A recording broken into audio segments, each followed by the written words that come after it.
Guys, Jackie with Famished Farm, and we're back in the garden for our August garden tour. It's actually the 3rd of August already. Can't believe it. It's my husband's birthday. So I think I think he has to mow out front. It's really hot here again. We're going to have a couple weeks again of mid to high 90s. And so the garden's already suffering. So I figured I'd get out here early and see what's going on, give you a quick recap on the state of my garden for the first part of August. The garden is kind of in shambles, and it's producing not a huge amounts. I think the, month-long 99 degree temps and the broken heel really impacted my ability to kind of thwart any pests that were taking over. And now they're ruining the whole property here.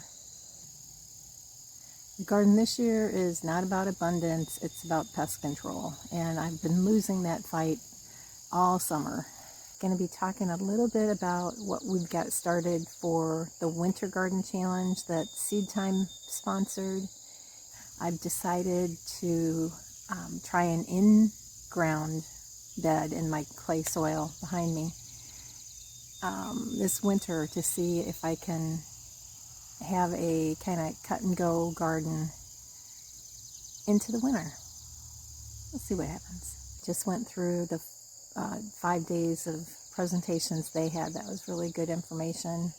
So going to put some of that into practice, I think, this fall, to try to see if we can garden through the winter. And we're zone 8A, so we should be able to get some produce into the winter months. So come on, let's see what's going on out here.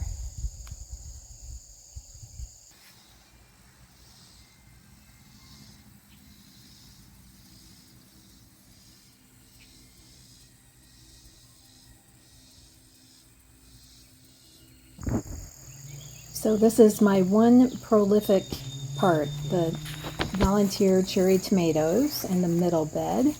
This little last bed has a squash that is about done. I'm going to pull that out a little bit later.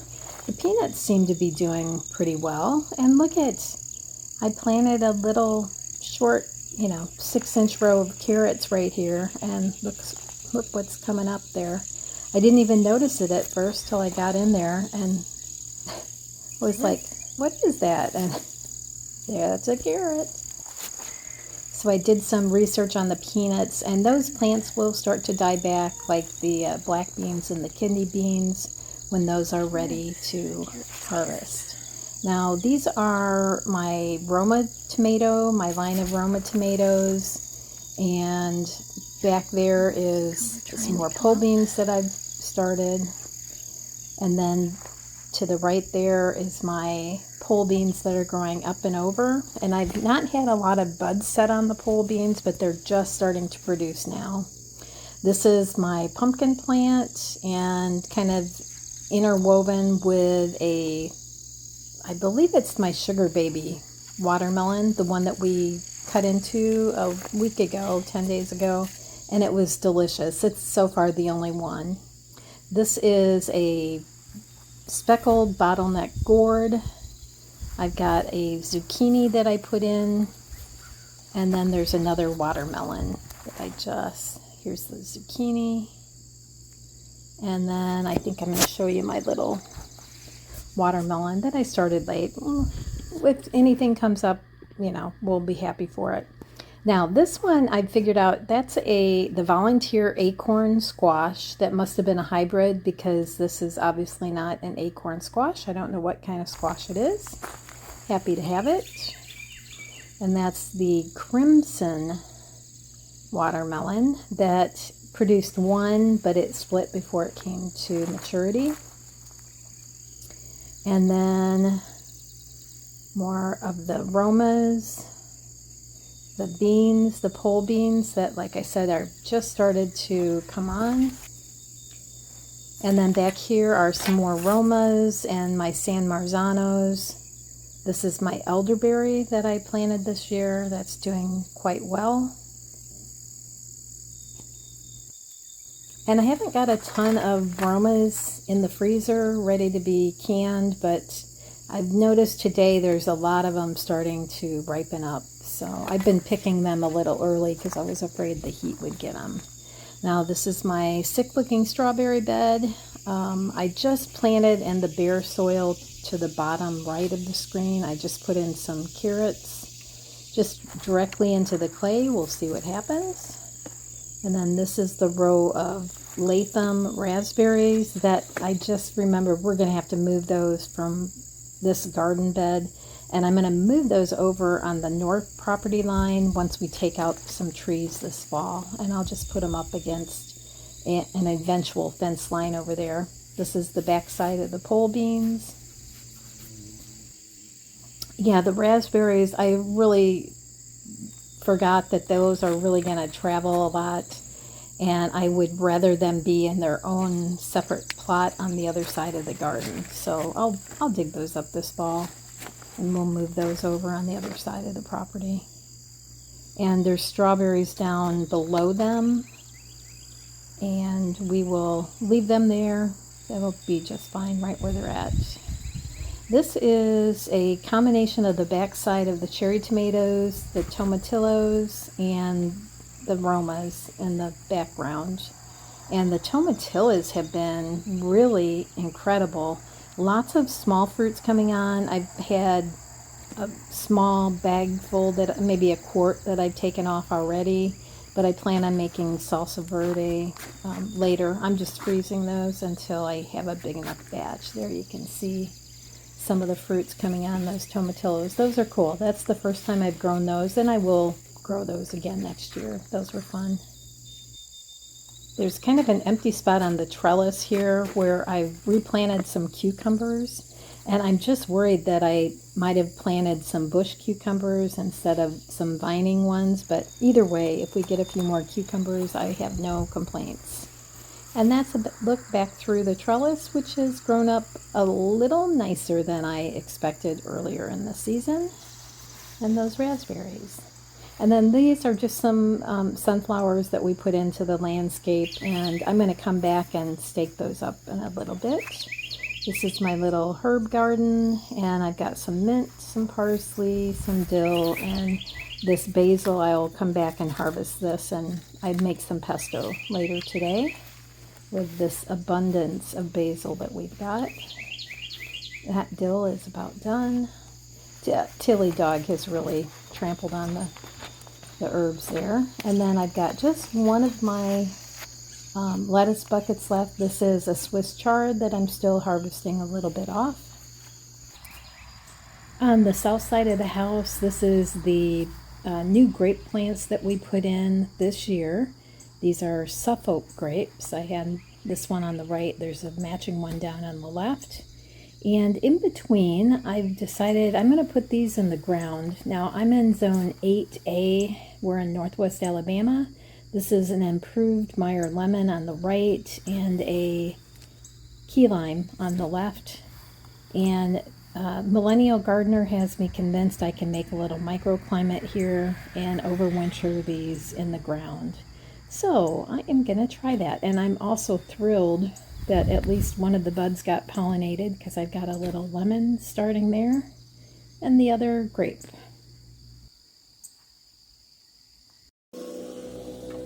This is one of those projects that I was going to do right after I planted them, because I knew I had planted some tall ones, even though there's, over a dozen plants in here in this one pretty small little area. I knew that they would still need to be staked. I just have not got it done. We had over almost 2 inches of rain in the last couple of weeks, in that period of time where we had 80-degree temperatures instead of 90 and 100s.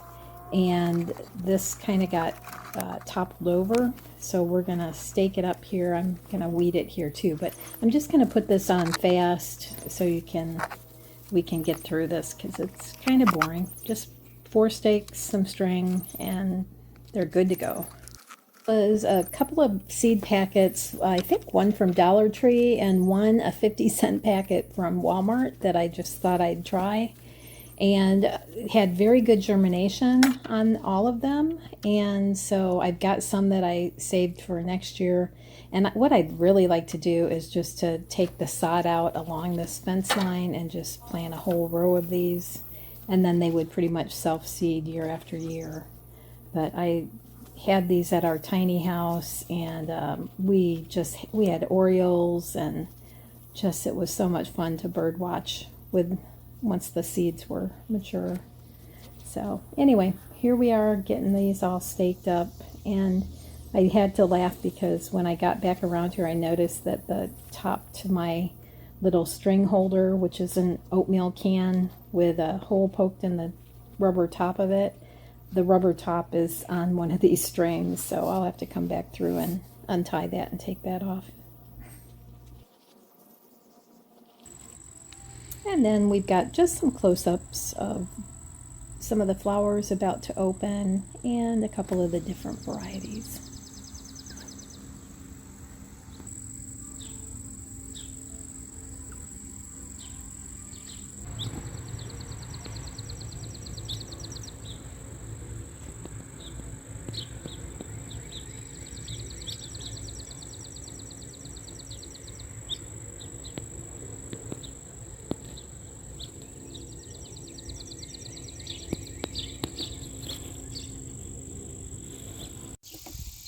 And I'm not having any luck at all with squashes this year. This is an acorn squash that I planted after the first one I took out. And the squash bugs are just destroying all of my squashes. And so I'm going to go ahead and cut this one out. I've gotten 3 small acorns out of it, acorn squash. And so I'm happy with that. The one I'm about to take off is very tiny, but for Rod and I, it'll be just fine. One of the things that I've just done a very cursory research on is the beneficial nematodes for this fall, and hopefully I can get my hands on some of that and try that and see if that works on the squash bug, squash borer population for next year. A little bit later this same day, I go over to my little zucchini squash, and it has a couple mating pairs on it. They've already laid some eggs. The plant is maybe 6 inches tall, so it's a battle this year. And honestly, my first time growing squashes, so I had no idea what to expect, and now I kind of know it's a battle. And then I saw something over here, and I pick it up. It's just a little squash that didn't make it. And I do dump these not in my compost because I don't want those bugs laying eggs anywhere around that, so I'm just dumping this in the garbage. So the one plant I'm having a bumper crop, well, besides cherry tomatoes, my basil. And I did plant way too much of this, and partly because this is the dog stomping grounds, and the dog literally walks in these pots, chews on these pots, and it's a miracle anything grows.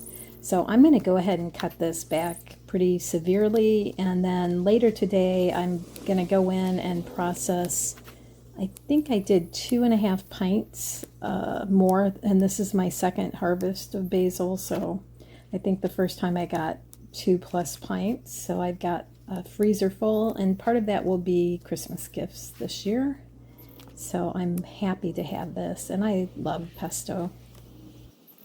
And I did film that, making the pesto, so I'll put that up on the channel at some point here in the next week or so. And that is just kind of my simple, by the seat of the pants, tried and true recipe for basil pesto.